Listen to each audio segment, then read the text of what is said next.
Video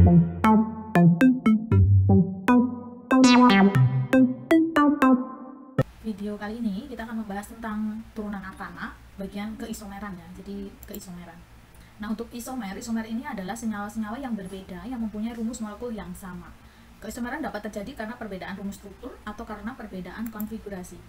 Nah, untuk pembagian isomer struktur ini ada isomer rangka, isomer posisi, dan isomer gugus fungsi. Untuk isomer ruang ini ada isomer geometri dan ada isomer optis. Kita akan bahas satu persatu ya. Untuk isomer struktur yang pertama ada isomer rangka. Isomer rangka itu berbeda rantai induk, jadi rantai induknya berbeda. Misalkan di sini contohnya ada satu pentanol. Jadi kalau kita lihat isomer ini selalu memiliki rumus yang sama ya. Jadi misalkan kita tulis, misal kita hitung nih 5 ya, 1, 2, 3, C-nya 5. C5, H-nya itu ada berapa? 12 ya. O-nya cuma punya 1.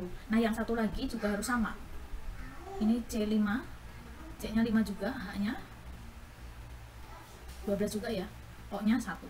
Nah, jadi mereka ini harus memiliki rumus yang sama ya, C5H12O, yang bawah juga sama.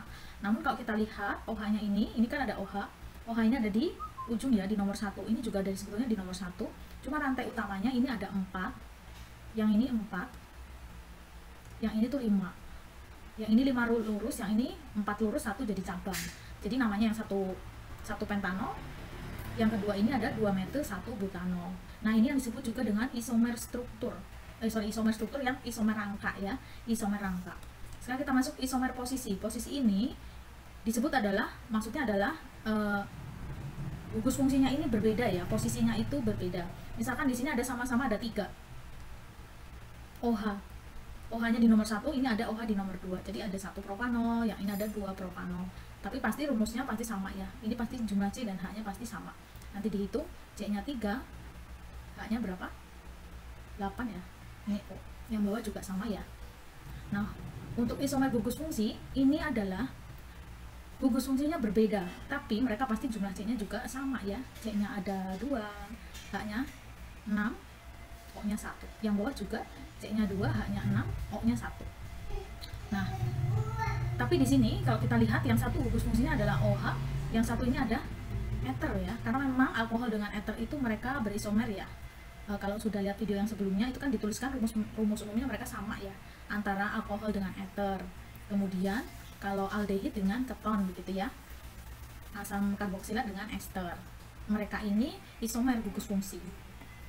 Nah, untuk isomer ruang ini ada isomer geometri. Isomer geometri ini ada cis dan trans pada ikatan rangkap. Jadi nanti isomer geometri ini terjadi pada ikatan yang rangkap ya. Jadi ada rangkapnya.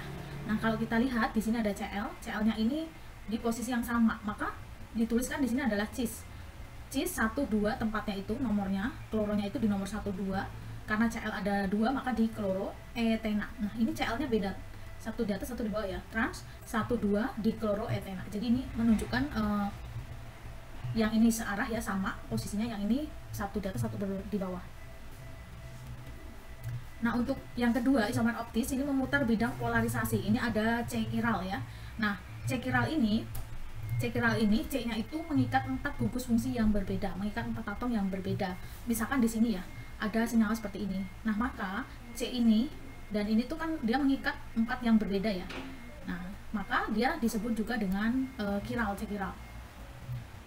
Nah, karena dia bisa memutar bidang polarisasi, maka ini bisa diubah-ubah posisinya. Misalkan ini COOH, ini C, ini CH3. OH-nya bisa ada di kanan semua, bisa di kiri semua, ada di kanan di kiri di kanan. Misalkan bentuknya seperti ini. Nah, ada juga disebut juga dengan enantiomer.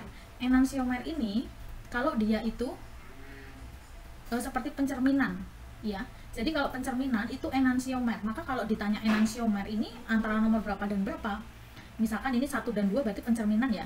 Jadi ini 1 dan nomor 2 ini enantiomer. Kemudian nomor berapa lagi?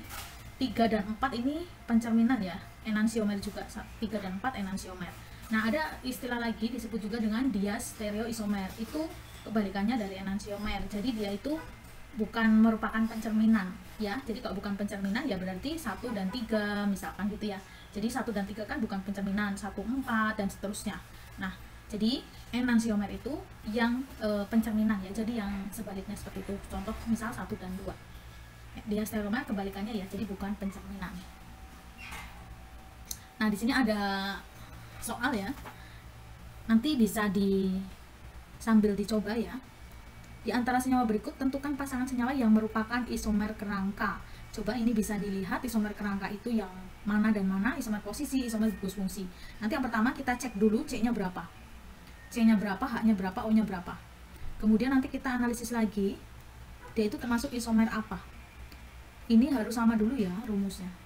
Nah, ini nanti bisa kalian coba dulu, nanti bisa sambil dijawab ya. Nah, demikian video penjelasan tentang keisomeran. Mudah-mudahan video ini bisa dipahami ya. Terima kasih.